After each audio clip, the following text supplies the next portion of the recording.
দেশ ও প্রবাস থেকে কালো জাদু তন্ত্রমন্ত্র এসকে চ্যানেলটি এই মুহূর্তে যারা দেখছেন সকলকে জানাই আন্তরিক প্রীতি ও শুভেচ্ছা। ভিডিওর শুরুতে জাতিগতভাবে প্রত্যেকটা মুমিন মুসলমান ভাই বোনদেরকে জানাই সালাম, আসসালামু আলাইকুম। হিন্দু দাদা দিদির প্রতি আদাব, অন্যান্য সকল ধর্মের প্রতি আন্তরিক ভালোবাসা। তো আজকে আপনাদের সামনে যে বিষয়টা নিয়ে কথা বলবো, মাত্র 9 দিনে একটি নারীকে, প্রতারক নারীকে বশীকরণ। আজকের বশীকরণটা কুফুরি কালাম, কুফুরি বশীকরণ। যারা কালো জাদুতে বিশ্বাসী, যারা কালো জাদু দিয়ে কাজ করার জন্য আগ্রহী, তাদের জন্য অত্যন্ত পাওয়ারফুল, খুবই কার্যকারী।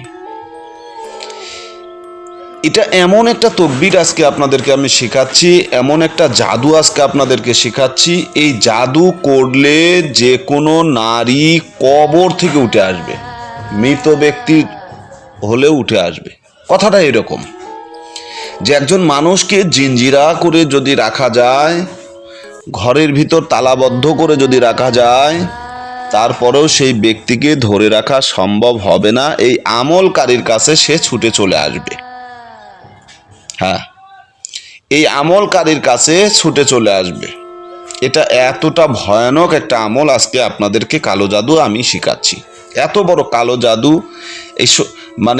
এই সমস্ত আমল আসলে সাধারণ জনতার মাধ্যমে বা প্রকাশ করা আসলে ঠিক না, কিন্তু অসংখ্য অগণিত ব্যক্তি আমার কাছ থেকে কালো জাদুর খুব সহজ মন্ত্র বা নকশা বা তন্ত্রবিদ্যার যে কোনো একটা শক্তিধর একটা বশীকরণ চেয়েছেন।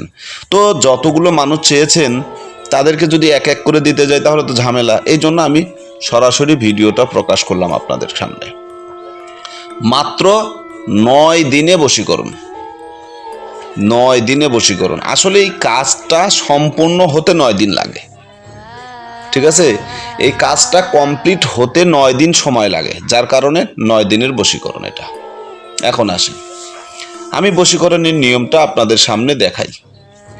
এই যে ছবিটা দেখতে পাচ্ছেন, যে উপরের যে ছবিটা আছে, ছবির পায়ের নিচে দেখেন একটা কিন্তু মন্ত্র আছে, ছোট্ট একটা মন্ত্র। মন্ত্রটা কি আছে না আছে আপনারা পড়ে নিন, আমি শুধু আপনাদেরকে নিয়মটা ব্যক্ত করে শোনাবো, ঠিক আছে? এই মন্ত্র যেভাবে প্রয়োগ করলে কাজ হবে সেই নিয়মটাও এখানে বাংলায় আপনাদেরকে আমি দিয়ে দিলাম, যেন প্রশ্ন না করেন যে এটা কি করতে হবে। তারপরে আমি কিছু বলে দিচ্ছি। 3 দিনের বাসি মরা, 3 দিনের বাসি মরা অর্থাৎ 3 দিন আগে যে ব্যক্তিকে দাফন করা হয়েছে, ঠিক আছে? 3 দিন আগে পূর্বে যে ব্যক্তিকে দাফন করা হয়েছে, রাত 12টার সময় ওই ব্যক্তির কবর থেকে 1 মুষ্টি বা 3 মুষ্টি মাটি নিয়ে আসবেন।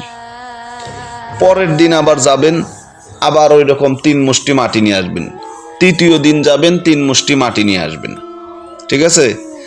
এই তৃতীয় দিন আর একদিন করে যে যাওয়া, এই যাওয়াটা আপনি 3 দিনে 3 মুষ্টি মাটি নিয়ে আসবেন। নিয়ে আসার পর এই মাটিগুলোকে আপনি ছানবেন। ছানার পরে এই মাটি দিয়ে একটা মূর্তি তৈরি করবেন। আর ওই মূর্তির উপরে এই যে মন্ত্রটা, উপরের যে মন্ত্রটা দেখছেন, যেটাকে দোয়া বলা আছে, এই মন্ত্রটা আপনি 119 বার পরে এই পুতুলের গায়ে ফুঁক দিবেন। রেখে দেন পুতুলটাকে যত্ন করে। এরপরে পরের দিন আবার 119 বার পরে আপনি পুতুলের গায়ে ফুঁক দেন।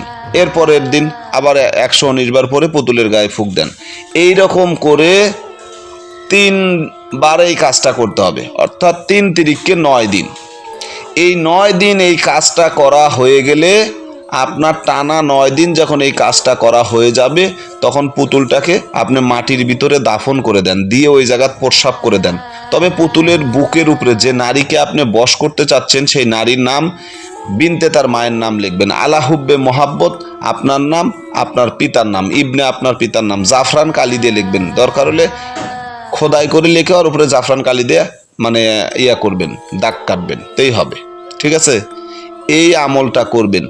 পুতুলটা 9 দিনের দিন মাটিতে দাফন করে দেন, দিয়ে ওই জায়গায় দাঁড়িয়ে বা বসে থেকে প্রস্রাব করে দিবেন।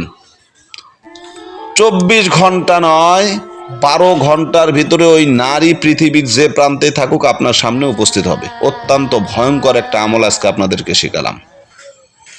কাজ করলেই কাজ হবে 100%। খারাপ উদ্দেশ্যে কেউ করবেন না, বিপদে পড়ে যাবেন। তো ভালো থাকুন, সুস্থ থাকুন, আল্লাহ হাফেজ।